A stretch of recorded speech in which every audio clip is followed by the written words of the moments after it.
Ha pasado más de un siglo y todavía perdura el misterio.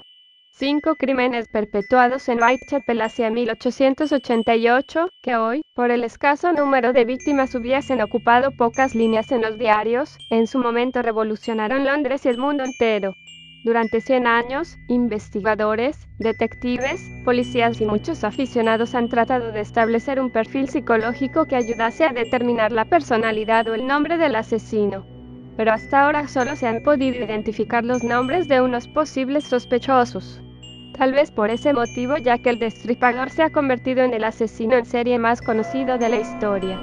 Su nombre nos evoca una silueta entre la niebla del Londres victoriano, una sombra con capa y sombrero negro, que ataca a sus víctimas y desaparece para siempre de la escena del crimen. No en vano se han escrito sobre él cientos de libros, canciones, óperas y películas. Es la perfecta historia de suspenso. El gran misterio sin resolver. En el año 1888, Whitechapel era uno de los peores distritos de todo Londres. En las calles, hombres, mujeres y niños arrastraban una vida de pobreza y delincuencia en la que muchas veces el único alivio era el que podía ofrecerles una botella de alcohol barato. Los callejones oscuros desembocaban en bares mugrientos y burdeles miserables en los que algunas mujeres se ganaban la vida prostituyendo sus cuerpos por unos pocos peniques. Fue precisamente aquí, en el East End londinense, donde tuvo lugar el breve reinado de terror del temido descuartizador que firmaba sus crímenes como Jack el Destripador. Su primer crimen oficial, por así decirlo, el que reconocen todas las crónicas, tuvo lugar el 31 de agosto, aunque en su día se sospechó que por lo menos 2 asesinatos anteriores menos publicitados habrían sido también obra suya. Su primera víctima fue una prostituta cuyo cadáver encontraron tirado en las frías calles de Londres. La mujer, mediante cuchilladas, había sido casi decapitada. Ese día estaba amaneciendo muy lentamente. Las calles todavía estaban oscuras, y a pesar del frío algún que otro paseante comenzaba a circular por el barrio. Uno de ellos distingue a lo lejos el cuerpo de una mujer tendido en el suelo que a primera vista parecía desmayada. Pero cuando se acerca para tratar de ayudarla, ve que unas terribles heridas la habían casi decapitado. Horrorizado, no deja pasar un minuto y avisa al primer policía que hacía su ronda por el barrio, quien acompañado de un médico distingue bajo la luz de una linterna que la muerte le había sido provocada por 2 golpes con arma blanca que le habían seccionado la tráquea y el esófago. El cuerpo, todavía caliente en partes, indicaba que el momento del crimen no debía de haber sido de más de media hora antes de haber encontrado el cuerpo. Tras un examen más detallado en la sala de autopsias, descubren además que había sido brutalmente golpeada en la mandíbula inferior izquierda, posiblemente por una persona zurda, y que su abdomen había sido mutilado. Por lo demás, el asesino no había dejado otras pistas tras de sí. Ni testigos, ni el arma homicida. Ninguno de los vecinos oyó nada. La identificación de la víctima no fue tarea fácil, aunque unos días después su padre y su exmarido identifican el cuerpo de una mujer de 42 años, prostituta, llamada Anna Maria Nichols, conocida como Polly. Polly había estado casada y tenía 5 niños. Pero su adicción al alcohol había hecho que su matrimonio se rompiera. Desde entonces, sola, había vivido de sus pobres ingresos de prostituta. El lunes 6 de agosto, varias semanas antes del primer crimen oficial del destripador, Martha Cabram, una prostituta de 39 años, había sido hallada muerta con 39 puñaladas. Algunos meses antes, Emma Smith, una prostituta de 45 años, había sido agredida salvajemente en la cabeza y le habían introducido un objeto en la vagina. Seguramente estos 2 crímenes no tenían nada que ver con nuestro asesino, más que nada porque la firma del destripador era más ritualista que los simples golpes y puñaladas, pero aún así, el terror ya se había apoderado de las almas de los habitantes del distrito londinense. Otra víctima fue Annie Chapman. Su cadáver fue hallado cerca de un mercado a las 6 de la mañana. El intestino estaba fuera, en un gran charco de sangre. Annie era una mujer sin hogar propio que vivía en pensiones comunes cuando disponía de dinero para el alojamiento de una noche. Y cuando no era así, se dedicaba a vagar por las calles en busca de clientes que le proporcionasen alguna moneda para bebida, refugio y alimento. No siempre había sido así. Unos años antes estaba casada y con 3 niños, pero todos murieron. Unos por enfermedad y otros por accidente. Fue un golpe muy duro. Nunca se repuso. Así, en estado de depresión permanente, comenzó a beber para sobrellevar su soledad. Su cuerpo fue hallado mutilado en la calle del mercado de Spitalfields a las 6 de la mañana. Nadie había sido testigo de los hechos. Su intestino estaba en el suelo entre un gran charco de sangre y una profunda incisión cruzaba su cuello de lado a lado. Todo parecía indicar que había sido asesinada en ese mismo sitio. No había señales de defensa por parte de la víctima. Y lo curioso es que cerca de su cadáver se encontraron un pequeño pañuelo, un peine y un cepillo de dientes que parecían haber sido colocados en un orden concreto por el asesino. Según el médico forense que vio el cadáver, el asesino había agarrado a la prostituta por la barbilla y la había degollado por la espalda de izquierda a derecha, y por la fuerza empleada, posiblemente con la tentativa de decapitarla. Eso le había causado la muerte. Las otras heridas infligidas y las mutilaciones abdominales habían sido realizadas post-mortem. El abdomen había sido abierto para extraer la vagina, el útero y la vejiga, los cuales no fueron hallados. Las incisiones eran limpias, como si se tratase del trabajo de un experto en anatomía, o por lo menos el de alguien con los conocimientos anatómicos y la habilidad suficiente para poder abrir el cuerpo y extraer los órganos con mucho cuidado de no dañar otras partes internas. El instrumento utilizado parecía ser un cuchillo estrecho con lámina fina y muy afilada, la clase de cuchillo que utilizaban los cirujanos y los carniceros. Una señora de nombre Elizabeth Long, que se dirigía al mercado esa mañana, pudo aportar un testimonio valioso. A las 5:30 de la madrugada había visto a un hombre conversando con una prostituta que se identificó como Abby Chapman. Lamentablemente, el hombre estaba de espaldas y no pudo ver su rostro, pero sí distinguió la silueta de un hombre de unos 40 años, elegante, que portaba un sombrero y un abrigo oscuros.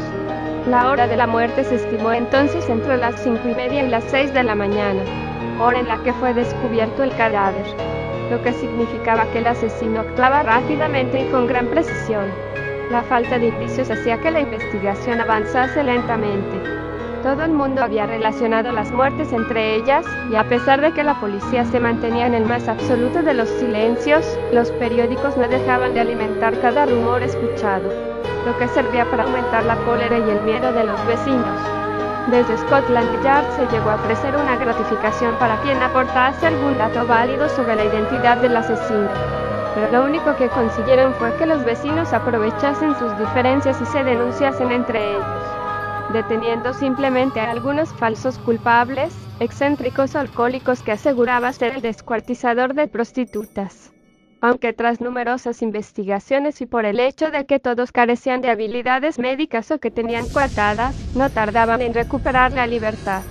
El 25 de septiembre, la Agencia Estatal de Noticias recibió una nota en tinta roja firmada por el propio Jack el Destripador, cuyo contenido rezaba así: Querido jefe, desde hace días oigo que la policía me ha cogido. Pero en realidad todavía no me han pescado.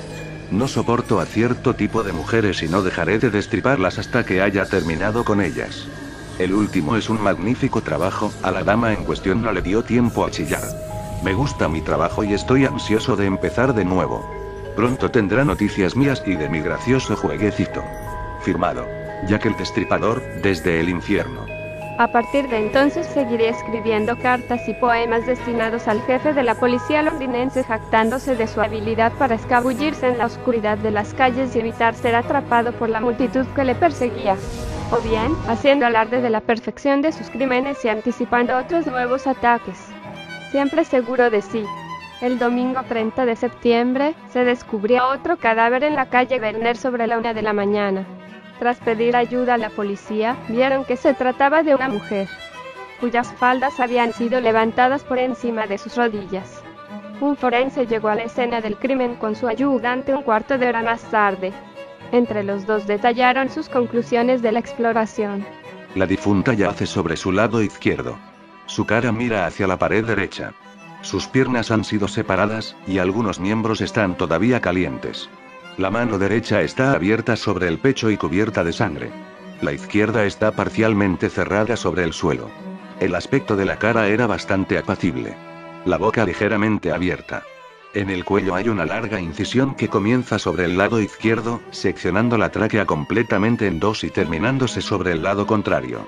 El asesino no se había ensañado tanto esta vez como en las anteriores. Posiblemente había sido interrumpido mientras la degollaba y hubiese huido antes de completar su ritual. La joven prostituta fue identificada como Elizabeth Strath, de origen sueco. Había venido a Inglaterra para ganarse la vida tras el fallecimiento de su marido y sus 2 hijos en un accidente marítimo. Esta vez, varios testigos declararon haberla visto momentos antes de su muerte acompañada por un hombre de unos 30 años con pelo y bigote negros, vestido con un abrigo negro y un sombrero alto que portaba un bulto como un maletín. Mientras la policía se enfrentaba al hallazgo de este nuevo cadáver, a pocas calles allí un guarda nocturno descubría el cuerpo de otra víctima degollada. Su abdomen había sido abierto y los intestinos se encontraban en el suelo. Además tenía varias heridas por todo el cuerpo. Los miembros estaban todavía calientes. La data de la muerte no debía ser de más de media hora desde el descubrimiento del cadáver. No había otros indicios más que un escrito con tiza blanca sobre una pared que decía: "No hay por qué culpar a los judíos", supuestamente obra del asesino.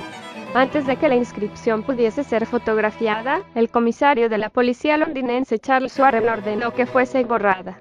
Según él, porque se trataba de una falsa pista del criminal tratando de culpabilizar a la comunidad judía. Y si algún londinense lo leía, podía provocar una revuelta contra ellos. Después de esto, las cosas parecieron volver a la normalidad en Whitechapel. No hubo ningún otro asesinato durante un mes y las prostitutas regresaron a las calles más tranquilas. Desgraciadamente, la paz duró poco, pues el 9 de noviembre, otra mujer apareció salvajemente asesinada. Se trataba de Mary Kelly, una atractiva joven de 21 años que se dedicaba a la prostitución para poder mantenerse a ella misma y a su pareja, que se encontraba sin trabajo. Esa mañana, el locatario subió a la habitación de Mary para cobrar el alquiler mensual, pero nadie contestó a su llamada. Decidió abrir la puerta él mismo, horrorizándose por lo que descubrió. Sin duda era el crimen más violento de Jack el Destripador. El cadáver estaba tumbado sobre la cama con múltiples heridas de arma blanca, completamente mutilado y con la arteria carótida seccionada. La ferocidad de este asesinato asombró a los cirujanos veteranos de policía. El médico forense necesitó varias páginas para redactar el informe de las lesiones y órganos extraídos.